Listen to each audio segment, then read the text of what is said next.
Today is our first lecture on conductometry. ठीक है, अब हमारा नेक्स्ट चैप्टर है कंडक्टोमेट्री। ठीक है, कंडक्टोमेट्री क्या होती है? कंडक्टोमेट्री होता है कि वो टेक्निक जिससे हम किसी भी कंडक्टेंस को मेजर करें। ठीक है, अब कंडक्टेंस क्या होता है? Flow of charge. ठीक है, फ्लो ऑफ चार्ज की वजह से जो करंट होता है उसको हम कंडक्टेंस कहते हैं। ठीक है, अब ठीक है, चार्ज अब किस तरह होते हैं? ठीक है, जब भी हम कोई इलेक्ट्रोलाइट डिज़ोल्व करते हैं, ठीक है, किसी भी सॉल्वेंट के अंदर, वो क्या होता है? आइंस में डिसोसिएट हो जाता है, पॉजिटिव आइंस और नेगेटिव आइंस। ठीक है, पॉजिटिव आइंस क्या करते हैं? वो किसकी तरफ मूव करते हैं? कैथोड की तरफ। और जो नेगेटिव आइंस हैं वो किसकी तरफ मूव करते हैं? एनोड की तरफ। ठीक है, फ्लो ऑफ आइंस की वजह से, ठीक है, जो ठीक है, इलेक्ट्रिसिटी प्रोड्यूस होती है, ठीक है, फ्लो ऑफ आइंस की वजह से, that is known as conductance. ठीक है, अब इस कंडक्टेंस को कौन मेजर करता है? कंडक्टोमेट्री। ठीक है, कंडक्टोमेट्री वो टेक्निक है जिससे हम क्या मेजर करते हैं? कंडक्टेंस को। ठीक है, on the basis of conductivity, ठीक है, जो हमारे पास कंडक्टर्स होते हैं, ठीक है, वो हमारे पास टू टाइप्स के होते हैं। एक होते हैं हमारे पास मेटालिक कंडक्टर्स होते हैं, एक हमारे पास इलेक्ट्रोलाइटिक कंडक्टर्स होते हैं। ठीक है, मेटालिक कंडक्टर्स वो होते हैं जिसमें इलेक्ट्रिसिटी फ़्लो करे due to the flow of electrons. ठीक है, और जो इलेक्ट्रोलाइटिक कंडक्टर्स होते हैं, इसमें इलेक्ट्रिसिटी किस तरह प्रोड्यूस होती है? Due to the flow of ions. ठीक है, जो इलेक्ट्रोलाइट को जब हम सॉल्वेंट के अंदर डिसॉल्व करते हैं, ठीक है, वो पॉजिटिव और नेगेटिव आइंस में डिसोसिएट हो जाते हैं। पॉजिटिव आइंस माइग्रेट करते हैं कैथोड की तरफ और नेगेटिव माइग्रेट करते हैं एनोड की तरफ। ठीक है, इन फ्लो ऑफ आइंस की वजह से जो ठीक है इलेक्ट्रिसिटी बनती है, ठीक है, दैट इज़ नोन एज, ठीक है, उन कंडक्टर्स को क्या कहते हैं? हम इलेक्ट्रोलाइटिक कंडक्टर्स कहते हैं। और जो फ्लो ऑफ इलेक्ट्रॉन्स की वजह से जो मेटालिक कंडक्टर्स होते हैं, ठीक है, जो फ्लो ऑफ इलेक्ट्रॉन्स की वजह से इलेक्ट्रिसिटी प्रोड्यूस करते हैं, उनको हम क्या कहते हैं? इलेक्ट्रॉनिक कंडक्टर्स भी कहते हैं। और जो हमारे पास इलेक्ट्रोलाइटिक कंडक्टर्स होते हैं उनको हम आयनिक कंडक्टर्स भी कहते हैं। ठीक है, अब ये जो कंडक्टर्स हैं, ठीक है, ये जो हैं ये डिफरेंट फैक्टर्स पे डिपेंड करते हैं। अब उस मेटल की नेचर किस तरह की है, ठीक है, नेचर ऑफ मेटल पे डिपेंड करते हैं। ठीक है, अब जैसे सिल्वर है, उसकी कंडक्टिविटी क्या होती है? ज़्यादा होती है, उसकी कंडक्टेंस क्या होती है? ज़्यादा होती है।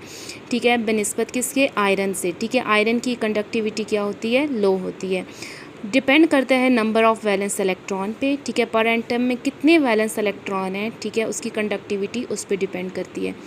अब ठीक है, मेटालिक कंडक्टर्स में क्या होता है? टेम्परेचर ज़्यादा करने की वजह से क्या होती है? कंडक्टिविटी क्या होती है? कम हो जाती है। ठीक है, क्यों? क्योंकि टेम्परेचर ज़्यादा होता है, ठीक है, जो इस एटम के इलेक्ट्रॉन्स हैं, ठीक है, वो क्या हो जाते हैं? ठीक है, वो एक ठीक है, फ्री हो जाते हैं। ठीक है, इधर से उस अपने एटम को छोड़ देते हैं। ठीक है, ये जो पॉजिटिव चार्ज एटम्स बनते जाते हैं, ठीक है, इलेक्ट्रॉन ये लूज़ करते जाते हैं। ठीक है, इलेक्ट्रॉन की कंसंट्रेशन ज़्यादा होती जाती है। ठीक है, जिसकी वजह से क्या होती है? रेजिस्टिविटी ज़्यादा होती है। ठीक है, तो वो क्या होती है? कंडक्टिविटी कम हो जाती है। अगर हम आयनिक कंडक्टर्स की बात करें, ठीक है, तो ये डिपेंड करती है नेचर ऑफ इलेक्ट्रोलाइट पे। ठीक है, वो स्ट्रॉन्ग इलेक्ट्रोलाइट है या वीक इलेक्ट्रोलाइट है। अगर स्ट्रॉन्ग इलेक्ट्रोलाइट होगी तो हमारे पास, ठीक है, स्ट्रॉन्ग इलेक्ट्रोलाइट क्या होते हैं? जो डिसोसिएट हो जाते हैं अपने आइंस के अंदर, फुली डिसोसिएट हो जाते हैं, उसमें पॉजिटिव नेगेटिव आइंस बन जाते हैं। जितने ज़्यादा आइंस होंगे उतनी ज़्यादा कंडक्टिविटी होगी, ठीक है, उतनी ज़्यादा कंडक्टेंस होगी। और अगर वीक इलेक्ट्रोलाइट होगी तो वीक इलेक्ट्रोलाइट में आइंस क्या होते हैं? कम होते हैं। ठीक है, इसमें आइंस ये पार्शली डिसोसिएट होता है, तो इसलिए वो क्या होगी? उसकी कंडक्टिविटी कम होगी। अगर ठीक है, साइज़ ऑफ आइंस, जितना ज़्यादा आयन का साइज़ होगा, ठीक है, साइज़ होने की वजह से वो क्या होगी? उसकी मूवमेंट कम होगी, तो उसकी कंडक्टिविटी कम होगी। ठीक है, और कंसंट्रेशन ज़्यादा होने की वजह से भी क्या होती है? कंडक्टिविटी कम होती है। और जितना ज़्यादा आपके पास विस्कस, ठीक है, गाढ़ा सोल्यूशन होगा, तो उसकी भी कंडक्टिविटी क्या होगी? कंडक्टर्स क्या होगी? कम होगी। और टेम्परेचर ज़्यादा होने की वजह से, ठीक है, जो इलेक्ट्रोलाइटिक कंडक्टर्स होते हैं इनकी कंडक्टिविटी क्या होती है? ज़्यादा होती है। ठीक है, क्योंकि टेम्परेचर ज़्यादा होगा, ठीक है, अगर वीक इलेक्ट्रोलाइट है, टेम्परेचर ज़्यादा होगा, उतनी ज़्यादा इसकी डिसोसिएशन होगी, आयन ज़्यादा बनते जाएंगे, ठीक है, फ्रीली आयंस हो जाएंगे, तो कंडक्टिविटी ज़्यादा होगी। इसी तरह HCl, ठीक है, अगर स्ट्रॉन्ग इलेक्ट्रोलाइट है, टेम्परेचर ज़्यादा होने से उनकी कंडक्टिविटी क्या होती है? ज़्यादा होती है। उसके बाद आते हैं डिफरेंट टर्म्स आते हैं, ठीक है। अब रेजिस्टेंस क्या है, ठीक है, रेजिस्टिविटी क्या है, कंडक्टेंस क्या है और कंडक्टिविटी क्या है, ठीक है। रेजिस्टिविटी को हम स्पेसिफिक रेजिस्टिविटी, ठीक है, स्पेसिफिक रेजिस्टेंस भी कहते हैं, ठीक है, रेजिस्टेंस स्पेसिफिक रेजिस्टेंस भी कहते हैं, ठीक है। और कंडक्टिविटी को हम स्पेसिफिक कंडक्टेंस भी कहते हैं, ठीक है। जो रेजिस्टिविटी या स्पेसिफिक रेजिस्टेंस है उसको हम रो से शो करते हैं, और जो कंडक्टिविटी है या स्पेसिफिक कंडक्टेंस है उसको के कप्पा से शो करते हैं, ठीक है।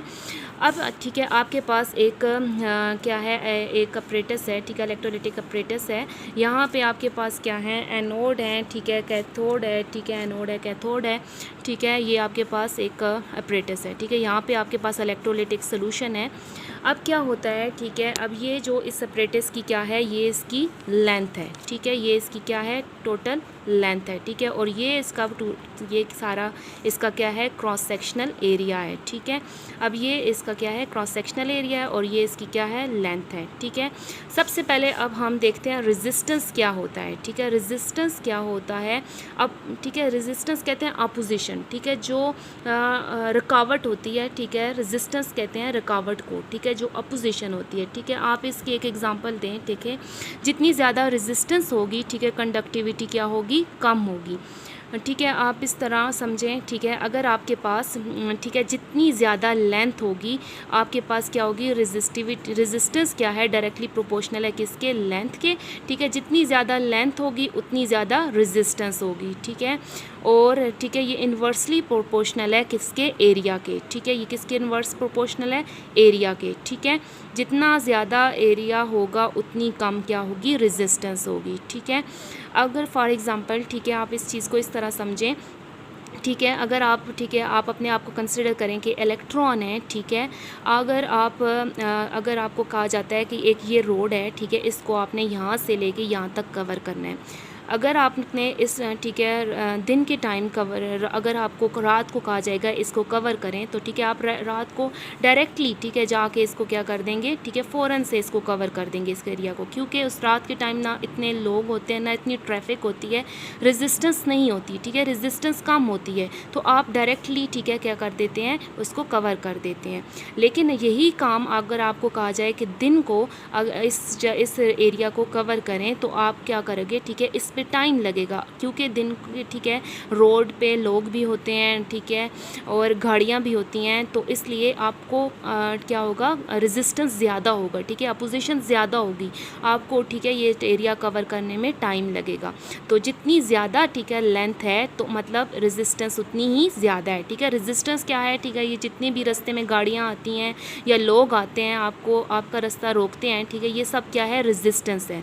इसी तरह ठीक है इलेक्ट्रॉन है, ठीक है, ये इसमें जो सोल्यूशन है, ठीक है, इसने इस सोल्यूशन ये जो है ये इसका क्या है, रेजिस्टेंस है, ठीक है, ये इसको फ्लो होने से रोकता है। जितना ज़्यादा लेंथ होगा उतना क्या होगा, रेजिस्टेंस होगा। और ठीक है रेजिस्टेंस इन्वर्सली प्रोपोर्शनल होता है क्या, किसके, एरिया के। और रेजिस्टेंस ठीक है, अगर इन दोनों ठीक है, ये फर्स्ट इक्वेशन है, ये सेकंड इक्वेशन है, इन दोनों को कंबाइन करें, ठीक है, इन दोनों को कंबाइन करें, ठीक है, कांस्टेंट इक्वल लगाएं, कांस्टेंट आ जाएगा रो L/A, ठीक है। रो आपके पास क्या है, रेजिस्टिविटी, ठीक है, ये आपके पास क्या है, रेजिस्टिविटी, ये ठीक है। रेजिस्टेंस को हम R से शो करते हैं और रेजिस्टिविटी को किस से शो करते हैं, रो से। अब ये जो ठीक है इस पूरे बॉक्स, इस पूरी लेंथ के अंदर ठीक है जितना भी है अपोजिशन है, जितनी भी रुकावट है, ठीक है, वो क्या है, रेजिस्टेंस है, ठीक है। अब पर यूनिट वॉल्यूम, ठीक है, एक वॉल्यूम के अंदर, ठीक है, पर यूनिट वॉल्यूम के अंदर जो रेजिस्टेंस होगा, ठीक है, वो क्या होगा, आपके पास रेजिस्टिविटी होगी, ठीक है। इतने से एरिया के अंदर जो रेजिस्टेंस होगा that is known as resistivity. अगर आप ठीक है, अगर आप रेजिस्टेंस ठीक है जो लेंथ है उसको 1 कर दें, ठीक है, वो क्या है, लेंथ कितनी है, 1 सेंटीमीटर है या 1 मीटर है, ठीक है, वो सेंटीमीटर में भी लिख सकते हैं या मीटर में भी। और एरिया आपके पास कितना हो जाए, 1 सेंटीमीटर स्क्वायर या 1 मीटर स्क्वायर, तो उस वक्त जो रेजिस्टिविटी है वो किसकी इक्वल हो जाएगी, रेजिस्टेंस की इक्वल हो जाएगी, ठीक है। इसको कहते हैं रेजिस्टिविटी, ठीक है, जो पर यूनिट एरिया के अंदर ठीक है। इतने से एरिया के अंदर जो रेजिस्टेंस होगा उसको हम कहते हैं रेजिस्टिविटी, ठीक है।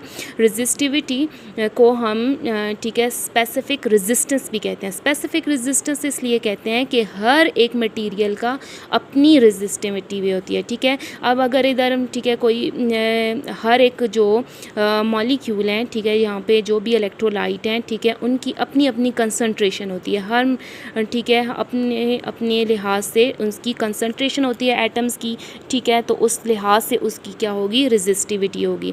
तो उसलिए इसको हम कहते हैं स्पेसिफिक रेजिस्टेंस। ये material to material specific resistance क्या होती है, डिफरेंट होती है, ठीक है। ये हो गया रेजिस्टेंस और ये होगी स्पेसिफिक रेजिस्टिविटी, ठीक है। उसके बाद ठीक है हमारे पास आती है कंडक्टेंस, ठीक है। कंडक्टेंस जिसको हम किस से शो करते हैं, जी से, ठीक है। जी क्या होती है, ठीक है, रेजिस्टेंस, ठीक है, ये रेसिप्रोकल होता है रेजिस्टेंस, ठीक है। ये रेजिस्टेंस क्या होती है, फ्लो ऑफ इलेक्ट्रॉन को रोकती है, जबकि कंडक्टेंस क्या होती है, फ्लो ऑफ इलेक्ट्रॉन, ठीक है। ये फ्लो ऑफ इलेक्ट्रॉन को कहते हैं कंडक्टेंस, ठीक है। जो the power of electrolytes to conduct electricity, ठीक है, इज़ नोन एज कंडक्टिविटी और that is known as conductance, ठीक है। अब ठीक है ये क्या है आपके पास कंडक्टेंस, ठीक है। ये कंडक्टेंस जो है, ठीक है, ये किसके रेसिप्रोकल है, 1/L। जितना ज़्यादा लेंथ होगी, ठीक है, जितनी ज़्यादा लेंथ होगी उतनी कम क्या होगी, कंडक्टेंस होगी, ठीक है। जितनी ज़्यादा लेंथ होगी रेजिस्टेंस क्या होगी, क्या होगी, ज़्यादा होगी, ठीक है। अगर रेजिस्टेंस ज़्यादा होगी तो आपके पास क्या हो जाएगी, कंडक्टेंस उसकी क्या हो जाएगी, कम हो जाएगी। वहाँ पे फ्लो ऑफ आइंस क्या हो जाएंगे, कम हो जाएंगे। और जितना ज़्यादा एरिया होगा, ठीक है, जितना ज़्यादा एरिया होगा रेजिस्टेंस कम होगा, रेजिस्टेंस कम होगा तो आपके पास उसकी कंडक्टेंस क्या हो जाएगी, ज़्यादा हो जाएगी, ठीक है। अब इक्वेशन 1 और 2 को आप क्या करें, कंबाइन करें, ठीक है। अगर अब ये हो जाएगा G इज़ इक्वल टू के A/L। के आपके पास क्या आती है, स्पेसिफिक कंडक्टेंस, ठीक है, या स्पेसिफिक कंडक्टेंस या that is known as conductivity, ठीक है। आप इसको सेपरेट करें GL/A, ठीक है। G आपके पास क्या होती है, 1/R होती है, ठीक है। Reciprocal of resistance is known as conductance. L/A, ठीक है, ये आपके पास कप्पा आ जाता है, that is known as specific conductance और कंडक्टिविटी, ठीक है। और ठीक है इसी तरह जिस तरह हमने पहले देखा था स्पेसिफिक, ठीक है, पर यूनिट वॉल्यूम के अंदर जो रेजिस्टेंस होता है that is known as resistivity. इसी तरह पर यूनिट वॉल्यूम के अंदर जितना कंडक्टेंस होता है that is known as conductivity और नोन एज स्पेसिफिक कंडक्टेंस, ठीक है। और इसको हम कप्पा के से शो करते हैं, ठीक है। अब इसकी अगर हम यूनिट देखें तो ठीक है, अगर हम रेजिस्टिविटी की यूनिट देखें तो ओम मीटर, ठीक है, ओम मीटर इसकी यूनिट है। और इसकी देखें तो ये क्या होगी, रेजिस्टेंस की क्या होगी, 1/ओम, ठीक है। और लेंथ की क्या है, मीटर, एरिया की क्या है, मीटर स्क्वायर, ठीक है। आप सेंटीमीटर भी लिख सकते हैं, ठीक है, इसको सेंटीमीटर में भी लिख सकते हैं। ये एक कैंसिल हो जाएगा, ये पर ओम पर मीटर या पर ओम पर सेंटीमीटर। उसके बाद आता है मोलर कंडक्टेंस क्या होती है, ठीक है। मोलर कंडक्टेंस को म्यू से शो करते हैं, ठीक है। और ये होती है प्रोडक्ट होता है किस किस का, स्पेसिफिक कंडक्टेंस का और वॉल्यूम का, ठीक है। अब 1 मोलर, ठीक है, जितना भी 1 मोलर सोल्यूशन के अंदर जितनी कंडक्टेंस होती है that is known as 1 molar conductance, ठीक है। मोलर कंडक्टेंस उसको कहते हैं, ठीक है। इसको ठीक है जब मोलैरिटी क्या होती है, ठीक है, मोलैरिटी के अब इधर क्या लिखेंगे, कंसंट्रेशन, ठीक है, कब जो हमारे पास specific conductance divide by conductance, ठीक है। कंसंट्रेशन, ठीक है, कंसंट्रेशन हमारे पास अगर वो मोलर सोल्यूशन है तो हम m लिखेंगे, मोलैरिटी है तो मल्टीप्लाई ml में है तो हम उसको किससे मल्टीप्लाई करेंगे, 1000। ये आपके पास आ जाती है मोलर कंडक्टेंस, ठीक है। जो 1 मोलर जो हमारे पास इलेक्ट्रोलिटिक सोल्यूशन है उसके अंदर जितनी कंडक्टेंस होती है that is known as molar conductance. और अगर इसकी हम यूनिट देखें पर ओम सेंटीमीटर स्क्वायर पर मोल। अगर हम इक्विवेलेंट कंडक्टेंस देखें तो उसको हम A से शो करते हैं, ठीक है। ये होता है प्रोडक्ट ऑफ स्पेसिफिक कंडक्टेंस और मल्टीप्लाई बाय V, ठीक है। और इसके जो हमारे पास वॉल्यूम है, ठीक है, वो क्या होता है हमारे पास 1000/n, ठीक है। अगर हम इक्वलेंट कंडक्टेंस की बात करते हैं तो वहाँ पे हम जो कंसंट्रेशन लेते हैं वो किस में लेते हैं, नॉर्मल, ठीक है, नॉर्मेलिटी में n लिखेंगे। इक्वलेंट, ठीक है, 1 ग्राम इक्वलेंट जो सोल्यूशन होता है उसके अंदर जितनी कंडक्टेंस होती है that is known as equivalent conductance, और इसकी यूनिट होती है per ohm centimetre square per equivalent, ठीक है। इससे रिलेटेड आपको डिफरेंट न्यूमेरिकल्स मैंने दिए हैं, ठीक है, आप नोट्स में देख लें। जहाँ से आपको इसमें कोई मसला हो तो फिर आप पूछ सकते हैं।